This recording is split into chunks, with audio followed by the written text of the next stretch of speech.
Com a previsão do inevitável conflito ultramarino, realizou-se em 1959 o exercício IMBA, que teve como objetivo fazer o reconhecimento para a construção de aeródromos militares em Angola e fazer propaganda da aviação junto da juventude ultramarina para estímulo do recrutamento.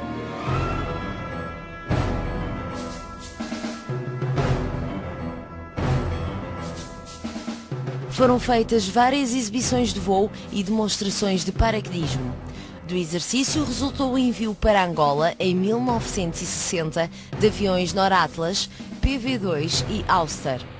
Graças a estes meios, reforçados com aparelhos T-6, a Força Aérea Portuguesa conseguiu dar resposta eficaz aos primeiros ataques inimigos de 1961. Quando em março tiveram lugar no norte de Angola as primeiras operações inimigas, a Força Aérea Portuguesa rapidamente reagiu, ajudando com os meios de que dispunha as populações civis e dando apoio aéreo às tropas terrestres. A Força Aérea é chamada em apoio da 3ª Companhia de Caçadores Especiais. Nós pouco podíamos fazer e, de facto, o nosso papel praticamente era ir ver onde é que estavam as tropas. Os rádios que as colunas militares levavam, a coluna militar levou, não conseguia comunicar com Malães. Já estava bastante distante, os postos seriam fracos, haveria elevações, enfim, e o comando que estava em Malães não sabia onde estavam as tropas. E nos primeiros dias a nossa missão era ir ao encontro deles, dar ali umas voltas e tornar para Malães e dizer, eles estão aqui. A chefia da Força Aérea, jovem ramo independente das Forças Armadas, rapidamente se apercebe da realidade do novo conflito e da incapacidade de o combater com as forças aéreas disponíveis no seu dispositivo, treinadas e equipadas para conflitos convencionais.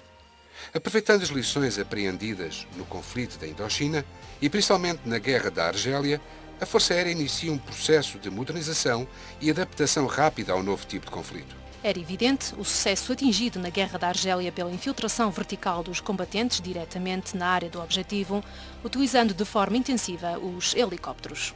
Depois da experiência exclusivamente açoriana e dedicada à busca e salvamento com o Sikorsky H-19A, o primeiro helicóptero da Força Aérea Portuguesa, a eficácia dos helicópteros na guerra em África seria comprovada com o emprego do Alouette 2 em Angola, a partir da base aérea número 9, desde o início das hostilidades em 1961. Contudo, a utilização do Alouette 2 revelou-se muito limitada. Era necessário ir mais longe e adquirir um helicóptero com maiores capacidades.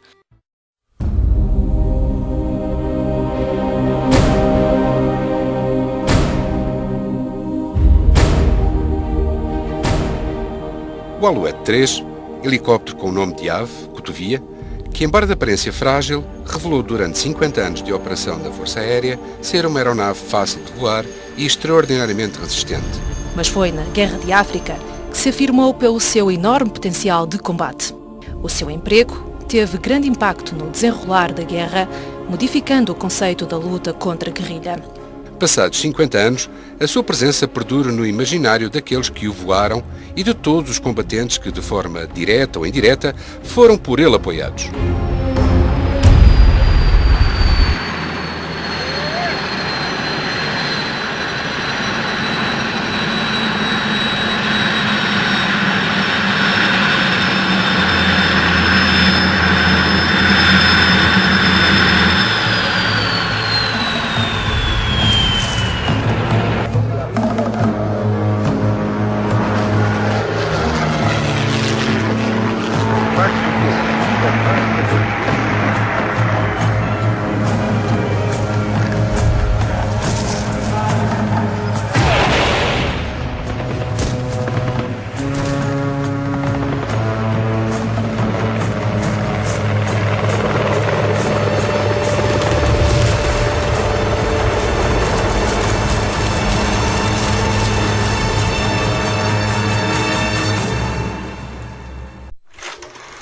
Em Angola, coincidindo com o 4 de fevereiro e antecedendo o 15 de março, cultivadores de algodão fazem greve na Baixa do Cassange, em janeiro de 1961. A resposta militar portuguesa iria ficar para a história como um massacre em que terá sido usado napalm. Na Guiné, onde já tinham soado os primeiros tiros, 1963 marca o início da guerra, conduzida pelo PAIGC.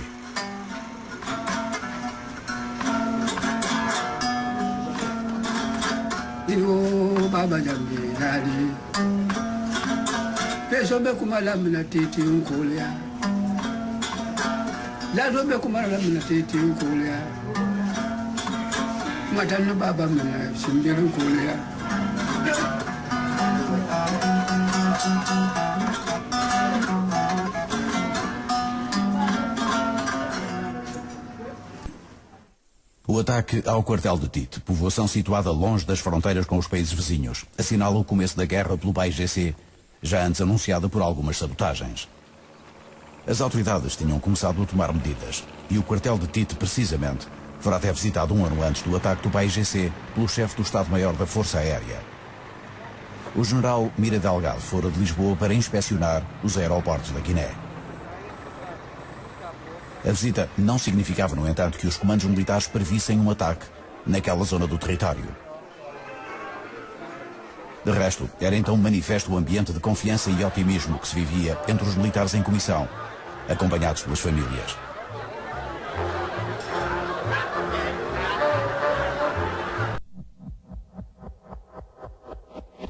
Seis meses depois do assalto a Tite, as ações do PAIGC afetavam 15% do território, segundo declarações do próprio Ministro da Defesa, Gomes Araújo. Pouco depois, o jornal norte-americano New York Times identificava uma larga faixa de floresta entre Olossato e Mansabá, onde os acessos aos centros urbanos ocupados pelos portugueses eram flagelados. O jornal acrescentava que 6 aldeias que apoiavam a guerrilha tinham sido destruídas pelo exército e por bombardeamentos, incluindo napalm, de aviões norte-americanos F-86. Que eu me lembro, eu pessoalmente só usei napalm, eu e os pilotos, no norte de Moçambique. Na Guiné, na altura, eu julgo que não havia, nunca tinha ouvido falar sequer de napalm. Os F-86, que era um avião de caça, que combateu na Coreia, por exemplo, que estava em Portugal ao abrigo da NATO. E esses aviões tinham ido para a Guiné de um modo mais ou menos subreptício. Depois houve pressões internacionais e então julgo que em finais de 64, por aí, tiveram que se retirar de lá. A proibição dos F-86 era uma baixa importante na Força Aérea da Guiné, que não estava ainda estruturada. Para socorro a feridos e apoio logístico havia 5 helicópteros Alouette 2 enviados de Angola e alguns aparelhos da Acota. Para ações de fogo, sobretudo os T-6, aviões sem velocidade para fugir às antiaéreas que o PAIGC viria a ter. Logo em maio de 1963 morre Eduardo Casals e fica prisioneiro António Lopato, quando colidem no ar os T-6 que pilotavam, depois de um deles ter sido alvejado. Com reforços materiais e humanos, o Comando Militar da Guiné lança então a primeira grande operação conjunta de toda a guerra. 1.200 homens partem para o sul do território para uma ação de tipo convencional, envolvendo forças terrestres, aéreas e navais.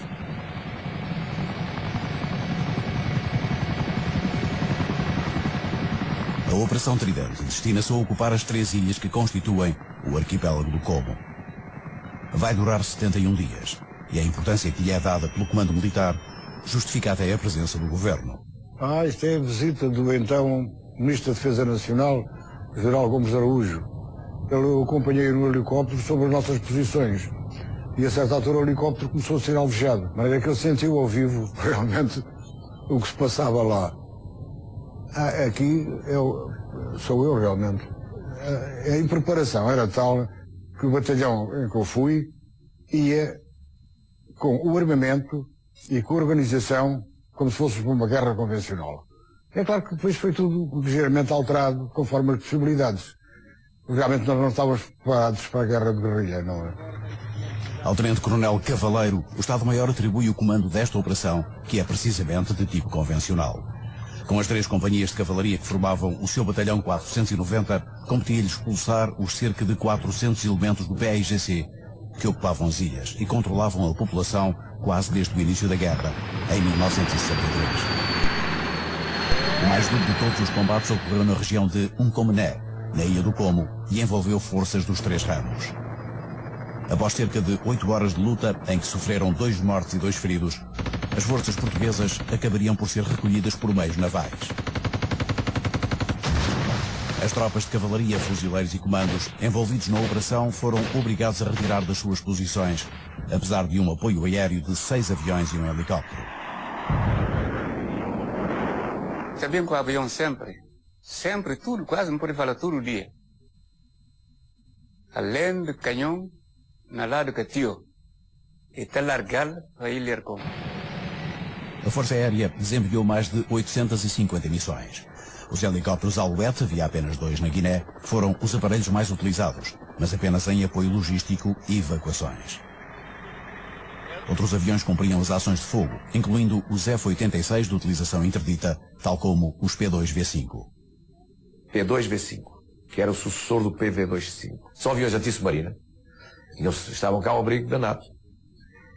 E não podiam ser oficialmente utilizados. Então os aviões estavam estacionados em Cabo Verde, iam fazer 2, 3 dias a Bissau, e iam de noite lançar bombas. Os aviões T-6 foram os principais bombardeiros na Operação Tridente. Um deles foi abatido e 6 atingidos. Foram lançadas mais de 1000 bombas e foguetes sobre as matas.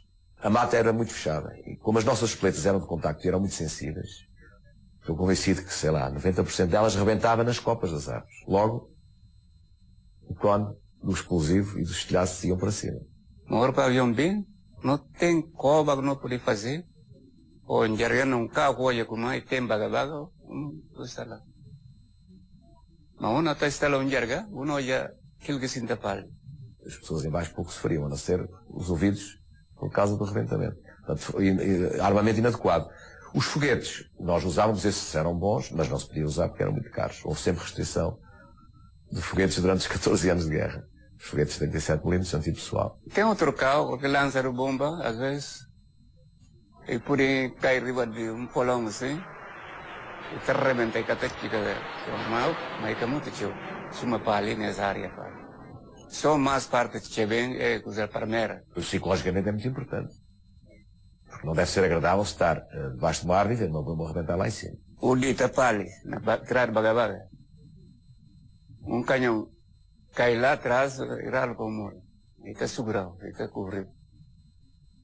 Irá com um tiro caído, pé de baga-baga para o muro, não. Havia umas bombas de 15 quilos que eram umas granadas de artilharia transformadas. Essas já tinham mais alguma eficácia antipessoal, mas era sempre possível. Não queria que a ACA que cede as armas, tipo, mais parte, mas tem outra arma diferente dessa. Esse, de macho, que não queria que era. A espingarda automática Kalashnikov soviética correspondia no exército português com o mesmo calibre a G3 alemã, num duelo que durou toda a guerra. Na Operação Tridente, a G3, que a tropa só conhecera 6 meses antes, durante a viagem para a Guiné, revelou-se muito sensível a poeiras e lamas, embora menos que a Armalite dos paraquedistas. Do lado português, muitos doentes, 9 mortos e 47 feridos nos 70 dias da batalha. Do PAIGC, o relatório português refere 76 mortos, mas acha provável uma centena. A operação tem que terminar. O quartel-general precisa das forças.